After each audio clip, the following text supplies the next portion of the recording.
दोस्तों इमेजिन करो, अर्थ की तबाही के बाद लोग मिलियंस ऑफ डॉलर्स खर्च के एक बहुत बड़ी स्पेसशिप में मार्स जाने के लिए निकले, लेकिन रास्ता भटक के स्पेस में ऐसी जगह खो जाए जहां से वापस आना ऑलमोस्ट इम्पॉसिबल हो। उनके स्टार्ट में हमें फ्यूचर का टाइम दिखाया गया है जब नेचुरल डिजास्टर्स और सी लेवल्स बढ़ने की वजह से अर्थ तबाह होती जा रही थी और पृथ्वी अब इंसानों के रहने के काबिल भी नहीं रही थी। इसलिए लोग एक बहुत बड़ी पैसेंजर स्पेसशिप के थ्रू मार्स माइग्रेट कर रहे थे जिसका नाम था नायरा। ये शिप बिल्कुल एक ट्रैवलिंग होटल के जैसी थी जिसमें इंसानों की सोच के अकॉर्डिंग हर तरह की लग्जरी होती है, लाइक रेस्टोरेंट्स, मॉल्स, स्पास, पूल्स और नाइट क्लब्स वगैरह, जिन्हें पैसेंजर्स अपने 3 हफ्तों के सफर में एंजॉय कर सकते थे। एक तरह से ये पूरा मैन मेड प्लेनेट ही था स्पेसशिप के अंदर। अनारा की लेटेस्ट फ्लाइट में हम मूवी की लीड कैरेक्टर को देखते हैं जो कि शिप के एक एआई सॉफ्टवेयर मीमा के लिए एज अ मीमा रोब काम करती थी। मीमा एक ऐसा वर्चुअल रियलिटी सिस्टम है जिसके थ्रू लोग अर्थ की डिस्ट्रक्शन से पहले की अपनी मेमोरीज एंजॉय कर सकते थे। मीमा हॉल को पैसेंजर्स के लिए खोलने से पहले मीमा रोब खुद सिस्टम को यूज करके अर्थ के वाटरफॉल को एंजॉय करती है। उसने वहां पर फ्रूट्स भी खाए थे। उसके बाद वो अपने रूम में जाती है जो कि बंक रूम होता है और उसे वो रूम शिप की एस्ट्रोनॉमर के साथ शेयर करना था जो कि मीमा रोब के साथ थोड़ा मजाक करती है एंड देन दोनों सो जाते हैं। अगले दिन मीमा रोब सब पैसेंजर्स को मीमा ट्राई करने के लिए इनवाइट करती है जिनमें से सिर्फ कुछ ही लोग इंटरेस्टेड थे। सिस्टम के छोटे से इंट्रोडक्शन के बाद वो 5 लोगों को मीमा हॉल में ले जाकर इंस्ट्रक्शंस देती है कि कैसे अर्थ के लश और डाइवर्स एनवायरनमेंट को एक्सपीरियंस करना है। तभी अचानक फ्लाइट में कुछ गड़बड़ होने लगती है क्योंकि शिप ने खुद को स्पेस डेब्रिस से टकराने से बचाया था। कुछ ही टाइम में पायलट्स किसी तरह शिप को स्टेबल कर लेते हैं, मगर जल्दी उन्हें पता चलता है कि वो लोग अपने रास्ते से हट चुके हैं। तभी एक पायलट इज़ाजेल शिप को अपने असल ट्रैक पर लाने की कोशिश करती है, बट सिस्टम उन्हें वार्न करता है कि इंजन की पावर फेल होने की वजह से मेल्ट डाउन होने लगा है। सो शिप को पूरी तरह तबाह होने से रोकने के लिए वो लोग उसका सारा न्यूक्लियर फ्यूल निकाल देने का डिसाइड करते हैं। एंड इज़ाजेल से ट्रैक का पूछने पर वो बताती है कि हम क्लस्टर ऑफ स्टार्स की तरफ बढ़ रहे हैं। सो कुछ देर बाद कैप्टन शिफोन पैसेंजर्स के लिए अनाउंसमेंट करता है कि शिप का रिएक्टर डैमेज होने की वजह से शिप अपने रास्ते से हट चुकी है और उसे दोबारा ट्रैक पर लाने के लिए उनके पास एनर्जी नहीं है क्योंकि पावर स्टेशन पर आग लगने की वजह से हम सारा फ्यूल निकाल चुके हैं। एंड देन वो उन्हें यकीन दिलाता है कि शिप वापस अपने रास्ते पर आ जाएगी जब हमारा सामना किसी सेलेस्टियल बॉडी मतलब के प्लेनेट या किसी सन से होगा, क्योंकि उसकी ग्रेविटी के थ्रू शिप खींच के वापस अपनी जगह पर आ जाएगी। बट उन्हें ये नहीं पता था कि ये कब होगा, सो उनको ऑलमोस्ट 2 साल वेट करना होगा। सब पैसेंजर ये सुन के बहुत ज्यादा परेशान हो जाते हैं। एक लेडी लिबिडल कहती है कि उसने तो अपने बेटे से प्रॉमिस कर रखा था कि वो उसकी बर्थडे पर उसके पास ही होगी मार्स पर। सो वो इस न्यूज से बहुत ज्यादा इमोशनल होकर आउट ऑफ कंट्रोल हो गई थी। मीमा रोब उसे एक दूसरी पैसेंजर चेबीबा के साथ मिलकर मीमा हॉल ले जाती है जिससे लिबिडल कुछ ही देर में काम डाउन हो गई थी। मीनवाइल शिफोन सब एम्प्लॉयज के साथ मीटिंग करके बोलता है कि फूड सप्लाई को बढ़ाने के लिए एलजी की प्रोडक्शन को बूस्ट अप कर दो। उस रात एस्ट्रोनॉमर और मीमा रोब एक दूसरे से इस न्यूज के बारे में बात करती हैं, बट दोनों को ज्यादा फर्क नहीं पड़ता था क्योंकि कोई भी मार्स पर उनका वेट नहीं कर रहा था एज वो पूरी दुनिया में अकेली थी। इसी तरह 3 हफ्ते गुजर जाते हैं। सब चीजें नॉर्मल चल रही थी। लोग टाइम गुजारने के लिए खुद को डिफरेंट एक्टिविटीज में बिजी रखते थे। मीमा रोब की जॉब भी काफी बिजी हो गई थी क्योंकि अब ज्यादा लोग मीमा में इंटरेस्ट लेने लगे थे। सो वो अपने इंचार्ज से बोलती है कि उसे एक असिस्टेंट चाहिए इतने लोगों को हैंडल करने के लिए। देन एक रात वो एस्ट्रोनॉमर से पूछती है कि शिप को सेलेस्टियल बॉडी ढूंढने में कितना टाइम लगेगा, तो वो बताती है कि अगली सेलेस्टियल बॉडी देखने तक हम लोग जिंदा नहीं बचेंगे और ये बात पायलट भी जानता है। उसकी बात सुन के मीमा रोब की नींद उड़ जाती है। वो बाहर पानी पीने जाती है तो विंडो से स्पेस में देखकर उसे पैनिक अटैक आ जाता है। सो वो जल्दी से मीमा हॉल जाके सिस्टम को यूज करते हुए अर्थ के एक फॉरेस्ट में वॉक करती है।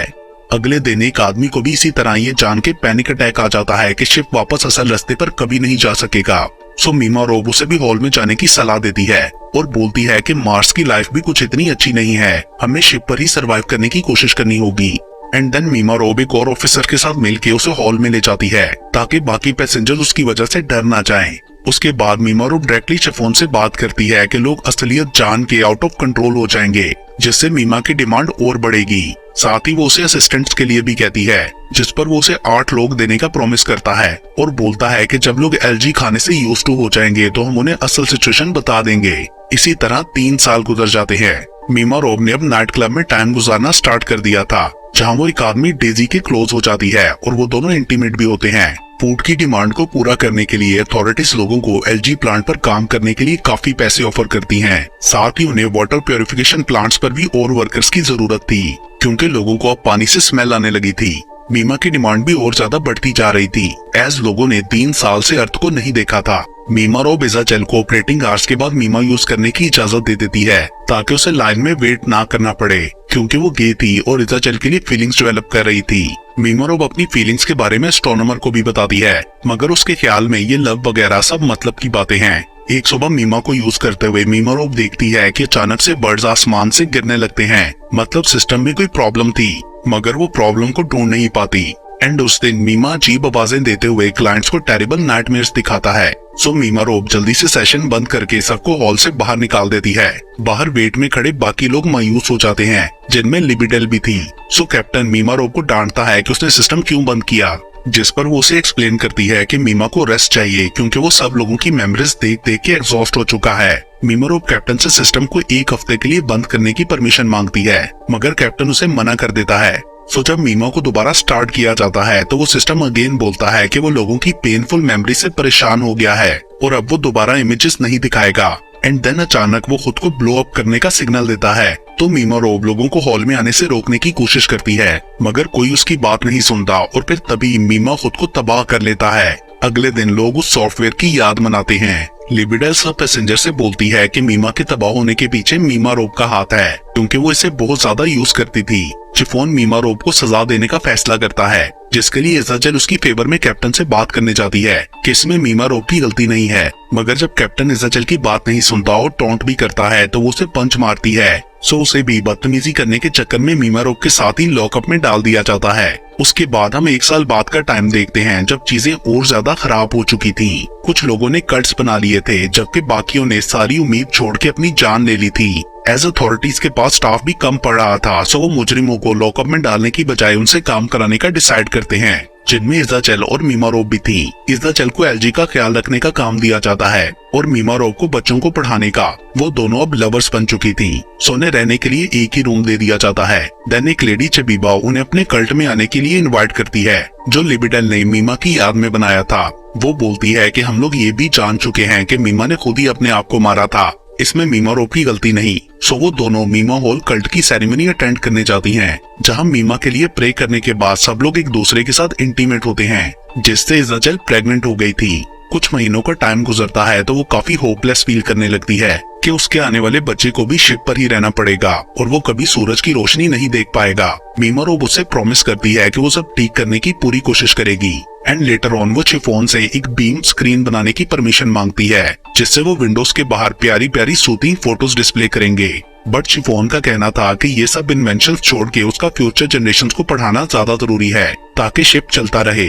जल्दी इज़ाचेल का बेटा जन्म लेता है, जिसे मीमा रोब उसके साथ मिलकर संभालती है। एक दिन उन्हें पता चलता है कि टेलीस्कोप्स ने उनकी तरफ आते एक और शिप को देखा है। वो रेस्क्यू शिप इतना बड़ा नहीं था, सो उन्हें लगता है कि उसमें उनके लिए फ्यूल भेजा गया होगा। जिसके बाद चिफोन पैसेंजर्स के लिए अनाउंसमेंट कर देता है कि ऑलमोस्ट 1 साल में फ्यूल वेसल हमारे पास पहुंच जाएगा, जिससे वो जल्दी ही वापस घर जा सकेंगे। लोग खुशी से सेलिब्रेट करते हैं। देन 1 साल बाद मीमा रोब के स्टूडेंट्स फ्यूल वेसल को हुक करके अपनी शिप में लाने की ट्रेनिंग स्टार्ट करते हैं। वो सब लोग बहुत ज्यादा होपफुल थे कि अब सब ठीक हो जाएगा। उस वेसल के करीब आने पर शिप की आर्टिफिशियल ग्रेविटी बढ़ा दी जाती है, ताकि उस वेसल की स्पीड को स्लो डाउन किया जा सके। एंड देन फाइनली उस वेसल को हुक करके शिप में लाया जाता है। देन साइंटिस्ट की पूरी टीम उस वेसल को इंस्पेक्ट करने के लिए आती है, जो कि उनके लिए एक मिस्ट्री बन चुका था, क्योंकि उन्हें उसे खोलना ही नहीं आता था। एक इंजीनियर बोलता है कि शायद हमारे इंस्पेक्शन के तरीके पुराने हैं, जबकि एक ऑफिसर का कहना था कि शायद इसमें फ्यूल है ही नहीं, हमें लोगों को पहले से उम्मीद नहीं दिलानी चाहिए थी। मगर कैप्टन का कहना था कि इससे लोगों के माइंड्स पर बहुत अच्छा इफेक्ट आया है, सो हमें अभी इस बात को सीक्रेट रखना होगा कि फ्यूल नहीं मिला। साइंटिस्ट को डर था कि वेसल के अंदर कोई रेडियोएक्टिव मटेरियल ना हो, और वो कैप्टन को यकीन दिलाते हैं कि हम प्रॉप को यूज करने का जल्दी कोई सोल्यूशन ढूंढ लेंगे।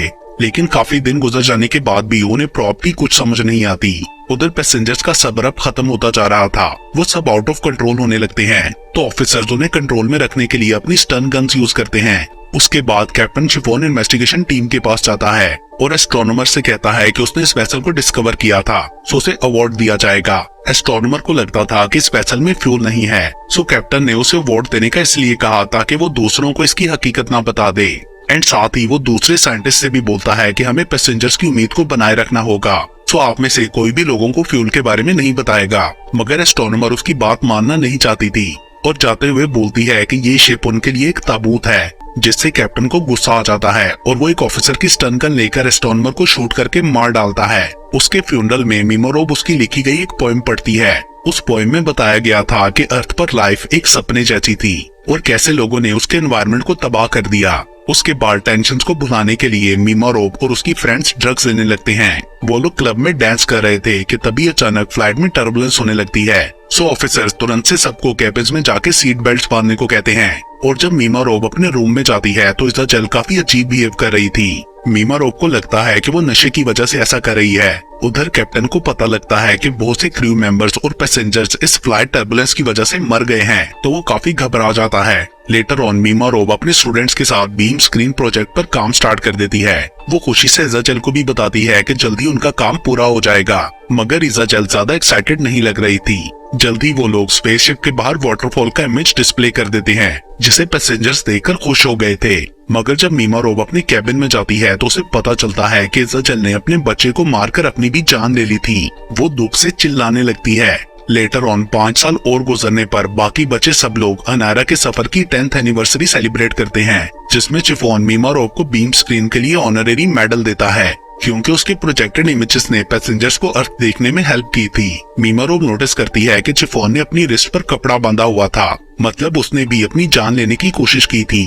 और अब तक उनकी वाटर सप्लाई भी पोल्यूटेड हो चुकी थी, क्योंकि कोई भी फिल्ट्रेशन सिस्टम का ध्यान नहीं रख रहा था। उसके बाद हमें 24वां साल दिखाया जाता है, जहां बाकी बचे थोड़े से सर्वाइवर्स मीमा हॉल में बैठ के गॉड से बेग कर रहे थे कि उन्हें रोशनी दिखा दे। एंड 5 मिलियन ईयर्स के बाद अनारा बिल्कुल खाली और डस्ट से भरी हुई लायरा कंस्टेलेशन तक पहुंचती है। एंड जब वो कंस्टेलेशन के प्लेनेट के ऑर्बिट में एंटर करती है तो हम देखते हैं कि वो बिल्कुल अर्थ जैसा था। और इसके साथ ही ये मूवी यहीं पर खत्म हो जाती है।